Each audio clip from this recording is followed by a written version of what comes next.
Produced from the Capitol in Austin and airing statewide, this is the award-winning State of Texas. Hello, and thank you for joining us. I'm Dylan McKim. We are just weeks away from the start of the next legislative session. At the top of the list for lawmakers is what Governor Abbott calls school choice, or letting parents use public funds to pay for private education. Today, we're digging deeper into the debate. We'll hear from supporters and opponents. Plus, we'll look at the results from another state that implemented a school choice plan. But we start with the lawmaker who wrote the bill in the last legislative session. Capitol reporter Ryan Chandler sat down with State Senator Brandon Creighton to find out what could change this time around. Senator Brandon Creighton, thank you so much for joining us. It's good to be with you. In this lead up to session, of course, what's on everybody's minds is an issue that you championed last session. Education savings accounts, school choice, whatever you want to call it. This is really going to be a battle, not so much in the Senate. You've passed it many times there before, but with the House, are you more optimistic that ESAs will get across the finish line this session? I'm very optimistic that ESAs and school choice, that education freedom will pass this time around. I'm excited to see if it's an emergency item again for Governor Abbott's priorities, but we're on our way. We have many new friends to work with in the House after this election cycle. I'm just getting to know many of them, and there are always differences of opinion on the details of the bill. Sure, the details will take some time to iron out, but if you could draft your dream bill for ESAs, what would it look like? Would it be similar to what you passed last session, or would it be more expansive?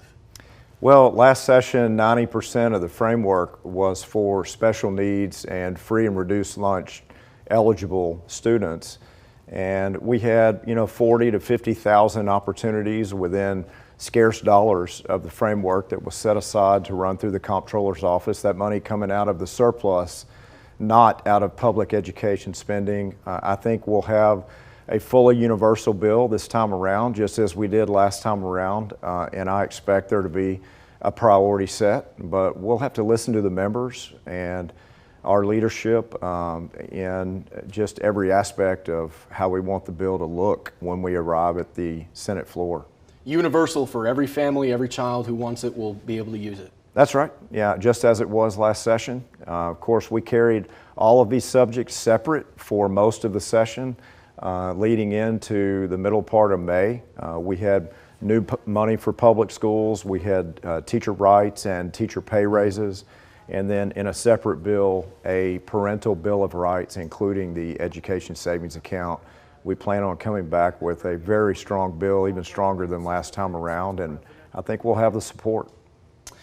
Do you think that public school funding, teacher pay raises, things like that will pass in tandem with ESAs, or will they be able to be separated? Because the last session, they kind of both went down with the same ship.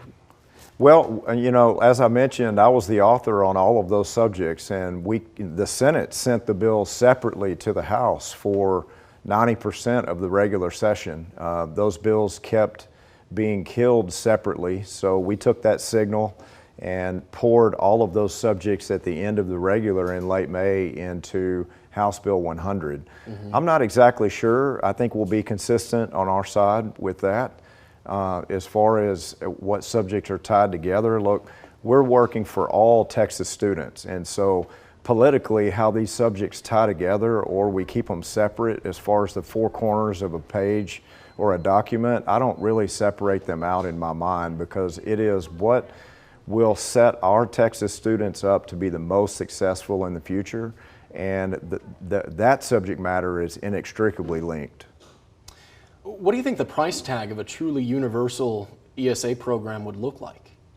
Well, just as we accomplished last session, we'll have a set amount of dollars that are appropriated, most likely again out of the surplus, not out of public education funding. We had historic money set aside and passed for public education, but the teacher unions and the superintendent organizations came into our public hearings and said if they had the opportunity to kill 40,000 school choice ESAs, they would rather not have new money for teachers or new money for public schools. And that was very difficult to digest, but at the end of the day, because we didn't have a consensus, those negotiations broke down when we ran out of time.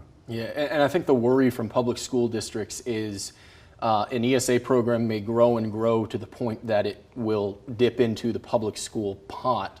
What's your response to that concern? Well, I think the worry from those exact individuals and stakeholders should be more about student outcomes. Those worries should be more focused on what all Texas students need to be successful instead of protecting money, power, control, and institutions. And so at the end of the day, could a school choice program grow? If the will of the legislature saw that it was successful and it could help more kids be successful, maybe so, but that's just speculation. We need to focus on the best way we can use scarce dollars, which we've been putting public dollars into private opportunities in education for over 40 years, called Texas Grants, where a high school senior at a public school could go to Baylor, and it's been incredibly successful. So we just need to be consistent with that and focus on the students, not on who's in control. Up next, we'll hear from people pushing back on plans to use public dollars for private education. A former teacher who now sits in the State House lays out why he believes it could hurt Texas students. And the opposition goes beyond Democrats versus Republicans. A school's ability to hand select students who they choose to educate creates a very unlevel playing field. He's a Republican who faced a lot of pressure after coming out against the governor's plan for education savings accounts. How the pressure is affecting his position.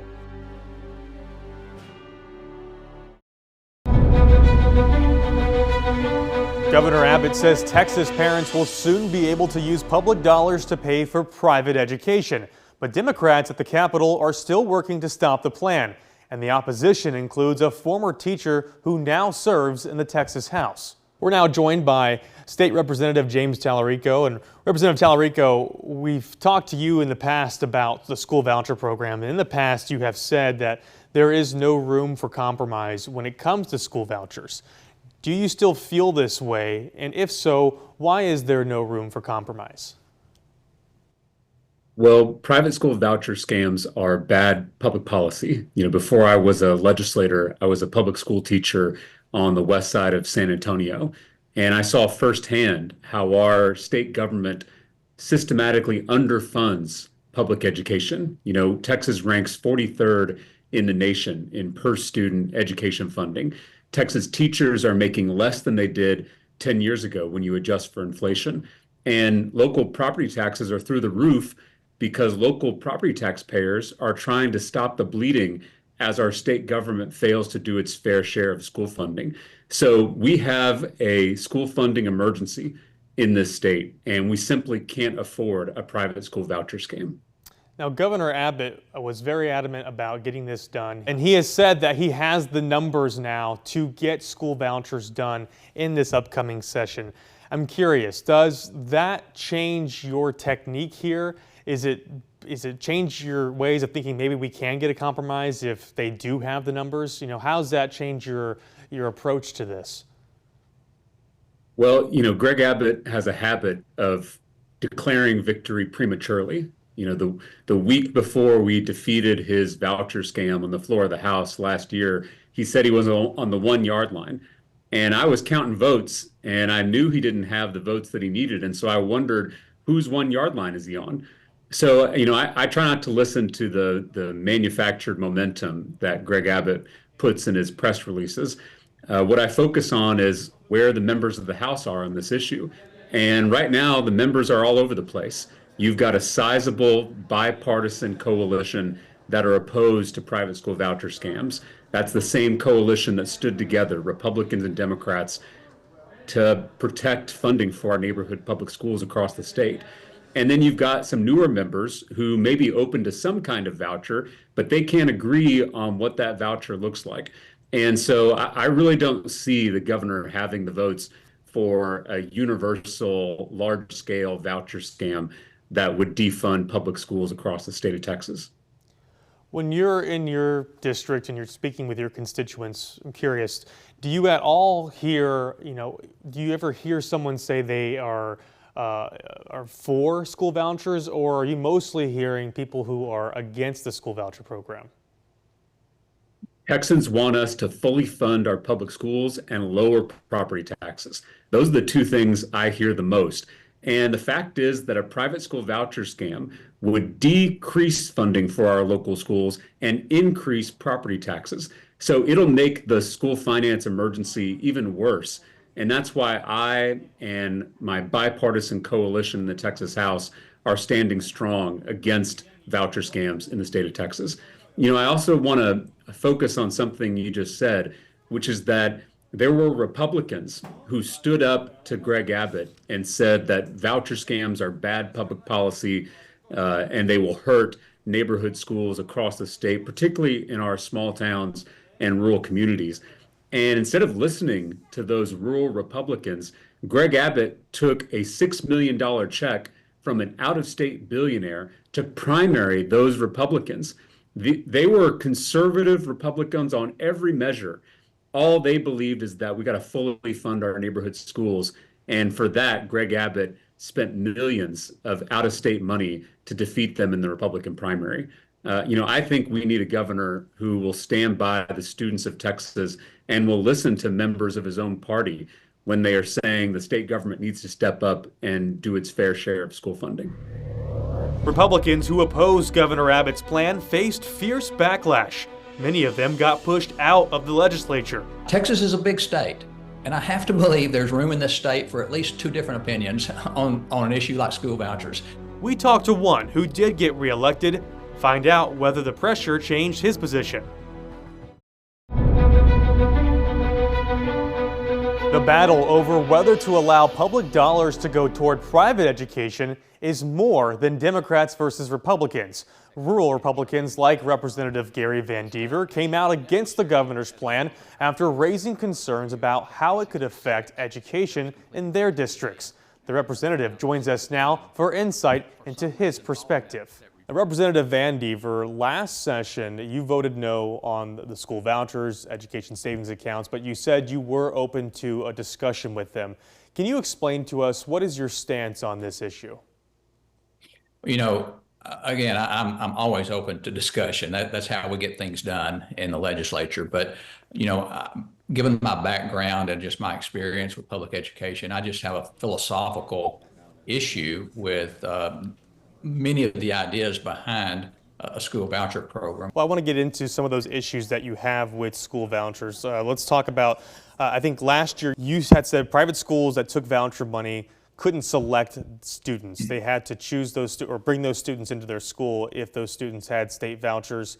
Do you still feel that way? Is that one issue that you think needs to be, in this new law coming up? Yes. Short answer is yes. I believe we need to do everything we can to to create a level playing field with whoever is getting state funding for it with education dollars, whether it be private schools, charter schools, home schools, public schools, whoever. We just need to create a level playing field and not create winners and losers. And to me, a school's ability to hand select students who they choose to educate creates a very unlevel playing field. And so, I certainly want to do everything we can to eliminate any kind of unlevel playing field or system that creates winners and losers. What are your constituents saying in your district about their concerns with school vouchers? Yeah, my constituents that are actually reaching out to me and sharing an opinion on the subject are pretty much overwhelmingly opposed to school vouchers. Again, most of their opinions come from the importance of the local school to this local community. I serve over 30 school districts, and they are pretty much all small rural districts.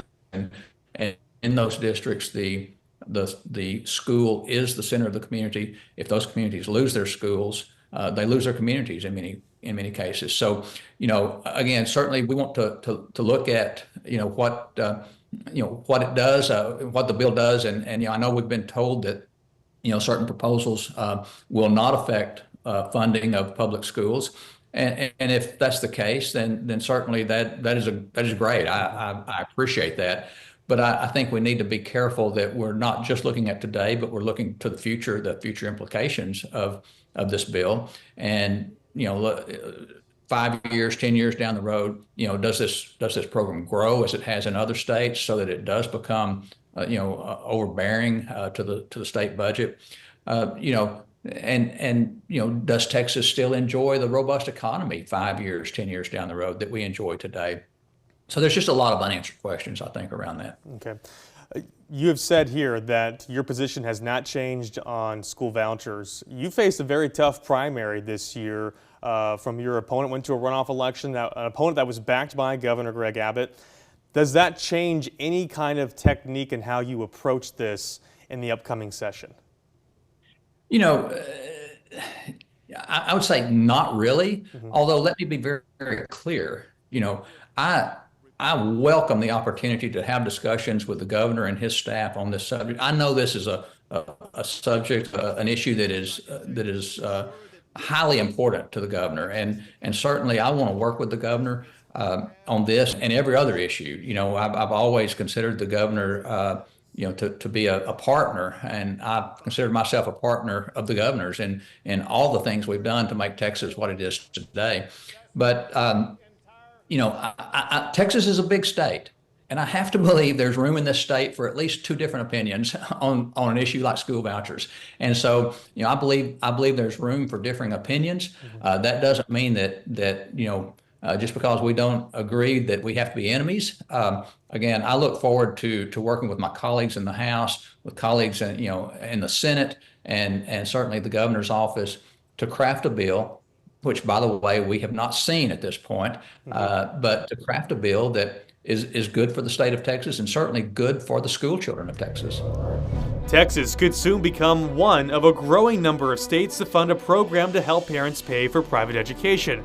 Arizona has had a program in place for more than a decade. It gives parents ultimate choice because they decide where they want those school dollars spent. The program is popular, but there have been concerns about cost and accountability. Texas could soon become one of a growing number of states to fund a program to help parents pay for private education. Arizona has had a program in place for more than a decade. The program is popular, but there have been concerns about cost and accountability. And joining us now is Arizona politics reporter Mary Jo Pitzel with the Arizona Republic. And Mary Jo, you've been covering a school choice program in Arizona since its inception there. What can you tell us about how Arizona has set up their school choice program, how it's funded, who operates it, and really who's eligible? In 2022, like I said, the planets sort of aligned. You had the governor really pushing to get universal vouchers through. It was his last year in office, and he wanted this as one of his capstone accomplishments. And you had a Republican-controlled legislature, and they voted to expand the program to what we now call universal vouchers, which means it's open to any school-age child in Arizona. At the time, there were about 12,000 kids in the program. Today, the current enrollment is 83,032 kids. So it's been incredibly popular.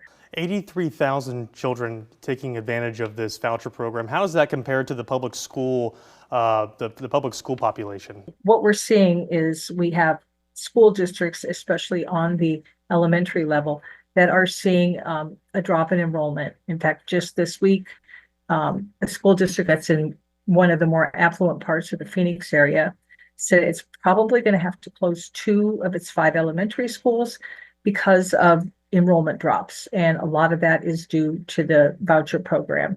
There are other factors as well, changing demographics, where people live, et cetera. But the voucher program is seen as a big reason for that. So that hurts public schools because they lose a kid here, a kid there, and over time you just can't sustain keeping all of your schools open because of that enrollment loss. What kind of students are we seeing benefit from this program? Is it a socioeconomic pattern? Is it kind of all across Arizona, or is it certain families taking advantage or able to take advantage? The intent was to give choice, particularly to people who felt that their children were trapped in bad schools with poor instruction and sort of code words for economically distressed areas. And it's not clear that that's the kids that are being served by this program. We have a lot of pretty well-to-do families and, median income families in the program as best we can tell. But that's the parental choice, and the public seems to be generally fine with that. We know that politicians are divided by it down party lines, but just everyday Arizonans, the general public, what sense do you get of how they feel about it? Do you think a majority of the general public is positive toward school voucher program? I would say that they probably are, because we haven't seen much support for efforts to roll this back. There was a petition drive, a citizen initiative drive 2 years ago that aimed to do just that. They couldn't get enough signatures. They didn't have the manpower and I guess the organization to make that happen. So if you use that as a barometer of, public sentiment about this, I guess people are okay with it. You can see more from all of our interviews now on our website. Just look for the links in this week's State of Texas story. Thank you again for joining us. I'm Dylan McKim. We'll be back next week to bring you an in-depth look at Texas politics.